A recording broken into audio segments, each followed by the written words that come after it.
This is the Thrive Podcast with Shiloh Missionary Baptist Church. And now, Pastor Fred Jeff Smith. Hi, this is Fred Jeff Smith, pastor of the Shiloh Missionary Baptist Church, and I'm welcoming you to the first ever podcast of our church. We're calling it the Thrive Podcast with the Shiloh Missionary Baptist Church. Thrive is an acronym. It stands for Transformative Thinking, Help in Ministry, Renewed Relationships, Invitation to Evangelism, Visionary Worship, and Excellence in Administration. That's what we feel like we at Shiloh need to be about, and we think that this podcast can play a role in helping us move in that direction. As this is being recorded, it is the first Tuesday of 2018, and as is typical when we start New Year's, we think about new and fresh things that we might be able to do in order to fulfill our mandate to Christ. Evangelize the lost, disciple the saved, minister to the needs of hurting people. We have decided that we're going to delve into the area of podcasting and see if this works for our church. I need to tell you this right up front. This has not been in any way a strategized, outlined, detailed, pre-prepared podcast at all. In fact, this first podcast is more or less an introduction into what we hope to accomplish over the weeks, months, and years to come. Our expectation is to provide a weekly podcast that is directed primarily to the members of our church, but certainly not limited to the members of our church. There might be people within the Batom Rouge community that might find our thoughts, our conversations to be helpful to you as we go forth. There might be people beyond the Baton Rouge community who will find these conversations helpful. When I was sharing with people the idea of a podcast, one person asked a very simple, very direct, but a very profound question. Why? Why are we going to do a podcast? What do we hope to accomplish with the podcast? And my immediate response is it is my hope that through this venue we might develop a new avenue of communication.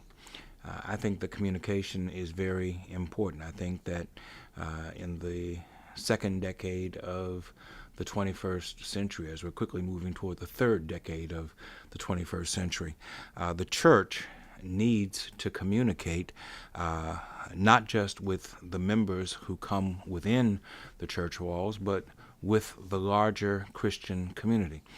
The church needs to be able to develop conversations, to initiate conversations with interesting and thoughtful and intelligent and insightful and creative individuals that would allow us to think differently about the issues that confront us and how those issues play a role in the church life and in the gospel message of Jesus Christ. Does Jesus have something to say about the various social justice issues that confront us?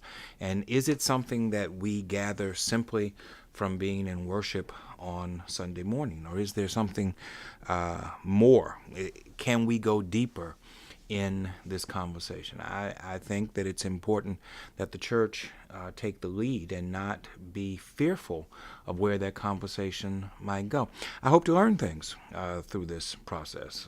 Today's podcast is just me introducing this idea, this concept to the larger community, but in coming podcasts, we're going to be doing interviews with church staff. We're going to be doing interviews with community leaders. We're going to be doing interviews with people of various races, people of various incomes, people of various political backgrounds, social backgrounds, people who think like us, people who think very differently from us, and see if first there's a place of common ground, there's a place where we can meet, where we can discuss, where we can agree, and where we can mobilize, because ultimately the gospel of Jesus Christ is not just a philosophy. It calls for us to become mobile. It calls for us to become active. Jesus calls for us to move. He calls for us to move from where we were, from the stale thinking that we are accustomed to, from the stale thinking of religious orthodoxy, to move into something fresh and vibrant and alive and relevant to the people that we deal with on a daily basis. My father, Charles T. Smith, who pastored Shiloh for 50 years, was very fond of talking about the fact that the church needed to be relevant, meaningful, and purposeful. And part of that relevance is the ability to adapt the gospel, to shape and reshape the gospel message for succeeding generations. And so, in answer to the question, why a podcast, the immediate goal is to foster new communication that might allow us to think differently, that will allow us to then act differently and bring about transformative change. There are serious social issues that confront us as a community, and these issues need to be fleshed out. They need to be dealt with. Economics. How does economics confront us as African Americans and as African American Christians and as African Americans in the South and as African Americans in Louisiana? Employment issues. I'm always a little concerned when I hear on national news sites that the unemployment levels in this nation are at historic lows, because those numbers don't take into account the breakout of what happens when you just look at African Americans, when you just look at African American males, when you just look at African American males below a certain age, when you just look at African American males below a certain educational level. Those numbers spike. And those are the numbers that we have to deal with on a daily basis. It's easy for national news sites to say that unemployment is at 4.1% for the nation, but they gloss over the fact that unemployment is much, much higher, 7, 8, 10, 12%, depending upon which region of the country that you're talking about, when you're talking about African Americans and the various social states that African Americans find themselves in. When you talk about food deserts, and somebody's probably sitting there saying, what in blazes is a food desert? A food desert is an area where a large pocket of primarily poor, primarily African American people live, where they have no access to fresh vegetables. They have no access to grocery stores. The nearest grocery store is 5, 7, 9 miles away. And these people have to struggle in order to get food at reasonable prices of a certain quality to put on the table for their children and their families to eat. You hear all of these studies that are being put out all the time about this nation being the most overweight and the most obese that they've ever been at any point in their history. Well, for many of these people, it's because the only access to food that they have is to processed foods and sweet foods and foods that are designed to give you a quick fill of the belly, but not to give you any kind of real nutrition. There's a reason why African American people are more overweight than any other people in this country. There's a reason why our cholesterol rates are higher than anyone else's. Our blood pressure rates are higher than anyone else's. There's a reason why we lead the nation in diabetes. It's because for many people within the African American community, access to good, nutritious, organic food is simply at a minimum. And does the church have a responsibility in lifting this issue and bringing it out to the public for people to see, for people to hear, and for people to be made to give a response to? Certainly in the Baton Rouge area, over the last couple of years, law enforcement has been a major issue. Since before the shooting death of Alton Sterling on July 5th of 2016, it has been a major issue that went on long before that. The Baton Rouge Police Department needs to undergo tremendous reform.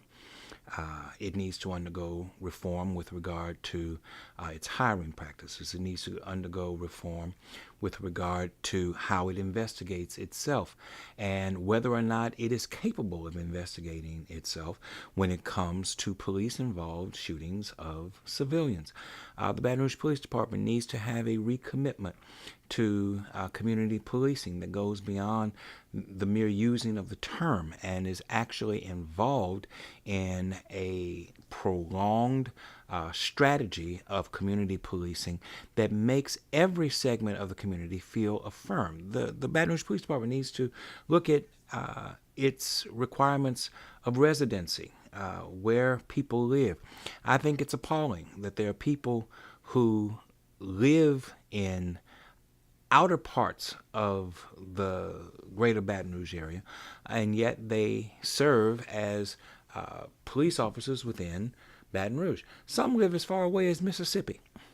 Some live 50, 55 miles away. They carry police vehicles out that far on a daily basis, and yet they make their living saying that they protect and serve the people of Baton Rouge. And I know some people think that there's no connection between the two, but for me there is. If you don't feel a part of a community, if you don't feel like you are vested, your family is vested in the community that you are charged to protect and serve, then I think that it has a negative impact in the way in which you do your job.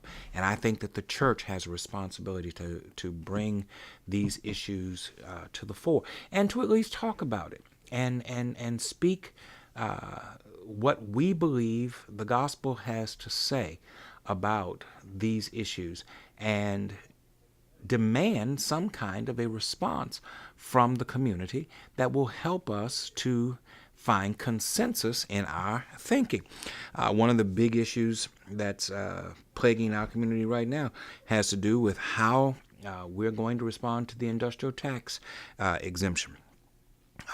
The chemical industry in our community is saying that Governor John Bel Edwards made a terrible mistake in allowing communities to have a say in whether or not these industries will continue to receive exemptions and how they would receive exemptions. The other side of the issue being voiced by many parties, one of which is Together Baton Rouge, which we are a part of, has to do with the belief that by offering these exemptions to these industries, goods and services, government services, hospitals and schools are missing out on millions of tax dollars that could go to benefit the residents of this community. Where's the balance in that? Does the gospel have something to say about that? Or are these issues that some people say, well, the church needs to stay over here and just talk about salvation and Jesus, as opposed to talking about the fact that Jesus was interested in the whole person? One of the things that Shiloh has been built upon is the concept of holistic ministry. And simply put, it means this. Jesus was not simply concerned that every soul go to heaven when you die. Jesus was concerned about the quality of living that we experience on a daily basis. Jesus was concerned about physical needs. He was concerned about mental and emotional needs. He was concerned about economic needs. He was concerned about social needs. And Jesus conducted his ministry, brief as it was, trying to address all of those issues to elevate the quality of life of the total person. As disciples of Jesus Christ, it is our responsibility to follow his example and to implement holistic ministry as a part of what we do. Therefore, we can't be simply concerned with making sure that every person is a member of the church. I want you to be a member of the church, but even if you're not a member of the church, I'm concerned with the quality of your life, and Jesus is concerned about the quality of your life. And I want to do what I can as a local pastor of a congregation to engage in conversation with the right people in the right places so that we can bring these issues to the forefront and have intelligent discussion about them. Healthcare, of course, is an issue that affects all of us, but it affects African Americans in a way that it doesn't affect other segments of society. I've already run down the list of the fact that we suffer more from diabetes, we suffer more from heart disease, we suffer more from cholesterol than other groups within our society. We also suffer more from sexually transmitted diseases and HIV and AIDS than other segments of society. And that's not just true within our racial component, that's true within this city. This city, in this city, in certain parts of this city, sexually transmitted diseases are at epidemic proportions. What is it that we can do as a church to make these issues known, aside from being told, well, don't engage in that behavior, which I agree in many cases we shouldn't engage in that behavior. But beyond that, should we not have a concern for those who are sick? If I'm in a hole, for you to tell me you shouldn't be in the hole doesn't do anything to get me out of the hole. You got to do something to help me get out of the hole. Now, once I get out of the hole, if I go back into it, then that's on me. But first, before you tell me you shouldn't have fallen into the hole, how'd you get into the hole? What a bad person you are for being in the hole. Why don't you help me get out of the hole? And then we can see what we can do. Voting rights and voting responsibility. This is going to be a very, very, very significant issue over the next weeks and months. And it's always a significant issue, especially when African Americans look back at their history and realize that voting for us is not simply a right. It is a responsibility. It is our way of honoring those who shed their blood, who gave their lives to make it possible for us to vote. We didn't come here into this country with the ability to vote. And people did everything that they could to keep us from voting. They used methods of intimidation. They used methods of manipulation. They used methods of economic hardship in order to try to keep us from voting. And now the shame is that while we have the right to vote, too many of us don't take advantage of that right. And then we complain and we cry and we moan about what comes with regard to the policies, the procedures of government, with regard to who's elected into what office and how they conduct themselves once they're in office. If you did not take the time to vote on tax measures, on policy changes, on school board races, on city council races, for the mayor's office, for the sheriff, for the district attorney, for Congress people, for state legislators. If you did not take the time to vote, if you had something to do that was more important than voting when you had the opportunity, then you really don't have a right to complain about where we are in a society. And the racial bigotry and discrimination that seems to be shown by some of those who assume and sit in these seats. It is our responsibility to pay homage to those who suffered and bled and died in order for us to be able to have the right to vote. Certainly, as a church, we don't want to tell people how to vote, but we do want to tell people that they do have a responsibility to vote. So we should take that seriously. Schools. If there is a vehicle by which African American people can improve themselves, can make a vast difference in the quality of their lives over the next several decades, it is through education. What are we doing with education? how are we paying attention to what's happening to us with education? What is going on with dollars that are being spent in the name of education? What's the distinction between public school dollars and charter school dollars and independent school dollars? What does the church think about the fact that public school dollars are being spent in many ways to support private school ventures, and has been going on in this state for as long as I can remember? Public school dollars put food in private schools for children to eat through school lunch programs. Well, why do these private schools exist? They existed because they didn't want to send their children to school with certain other children. And yet they want to take advantage of the opportunity to feed those children in their private schools with public school dollars. We use public school transportation in many cases to pick up and deliver these kids to parochial and private schools. Does the church have a voice in that? Do we have something to say about that? Is there equity in the way that this is being conducted? And if we have serious conversation about this, I would love to have conversation with people who can point out where I may be incorrect in some of the things that I'm thinking, some of the things that I believe. I believe that intelligent conversation exposes one to the opportunity to learn that he's been wrong so that you can get right. So I think that through this podcast, Shiloh Missionary Baptist Church wants to explore ideas that go beyond the traditional things that people think of when they think of church. They think of music ministry, which I think is important. They think of benevolence groups, which I think are very much a part of what we do. They think of the worship experience, or they think of Sunday school and things of that sort. All those things are important. But if the church is to have the kind of impact in the community that we want to have, the kind of impact that Jesus said that the church should have, then we have to move beyond just a Sunday morning, Wednesday morning or evening activity schedule.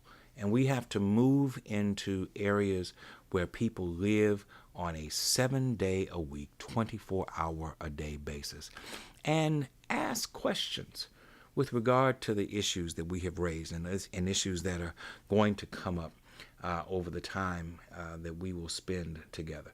We want to try to transform the way that we think. We want to be a beacon of help in the way that we provide ministry and service to the people who are in need of it. We want to renew relationships with people. One of the things, one of the terrible truths of this 21st century is that there are fewer people who attend worship today, fewer people who are a part of a local congregation or an organized church today than at any point in the recorded history of this nation. And if we are to be the church that Jesus wants us to be, we have to ask ourselves, what is it that we are failing to provide that is causing people to walk away from the church and say, I simply don't need that to be a part of my life? So we have to look at how we can renew relationships. We want to invite people to become a part of us. We want to recommit ourselves to the thrust of evangelism, to telling people that God loves them and that Jesus loves them, and that their love is made manifest and relevant in their lives through the love that they experience through His church, through His local congregation. We want to have visionary worship. We want to have worship that inspires, and yet worship that also edifies, and worship that causes people to think and act differently. We often say that we want you to leave here better than you were when you came. And so we are committed to visionary worship experience. And then we're committed to excellence. If you're not concerned with being excellent in everything that you do, then what's the point in doing it? And the things that we offer, the God that we serve demands excellence. The Christ who died for us demands excellence. We serve an excellent God. We are saved by an excellent Christ. We are indwelled by an excellent Holy Spirit. We don't have any business being anything short of excellent in the service that we offer to Him and to this community. So, we hope that this introduction has been helpful to you. I hope that you're still listening. We've been going on now for about 10, 15 minutes. Every week, we're going to produce a new podcast, and we're going to put it out there. And we hope that you find it to be thought-provoking, that you find it to be interesting, that you find it to be attractive, and that you'll invite others to become a part of it as well. I'm Fred Jeff Smith, pastor of Shiloh Missionary Baptist Church, and I invite you to join with us.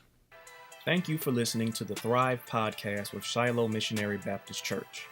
Next week, we welcome Reverend Demetria Jones Smith, Minister of Christian Education. Until next time.